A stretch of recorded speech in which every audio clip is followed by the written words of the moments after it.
sıramızı tenceremizin içine kırdık. Şimdi de unumuzu döküyoruz. 1 çay bardağı un. Bir de şekerimizi ekliyoruz.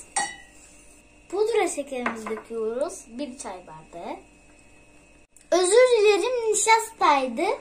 1 paket vanilimizi döküyoruz. Şimdi sütümüzü döküyoruz. Topakları bitene kadar ve güzelce karıştırıyoruz. Ama hızlı değil. Kaynayana kadar ve kıvam alana kadar karıştırıyoruz.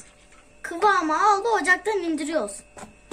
Kedi dillerimizi ıslatmak için 2 bardak sütümüzü tavamıza koyuyoruz. Granül kahvemizi ve şekerimizi ekliyoruz. İçindekileri karıştırarak eritiyoruz.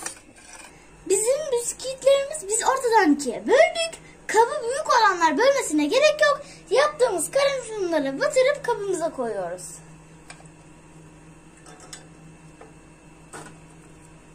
Labne peynirimizi muhallebimizin içine ekliyoruz. Ve güzelce karıştırıyoruz. Labneli muhallebimizi kalıbımıza döküyoruz. Kedi dillerimizi diziyoruz. Son katını da attık.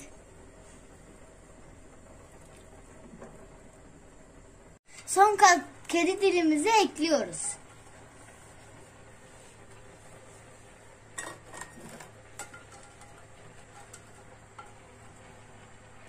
Tatlımız hazır, bir gün dolapta bekleyecek.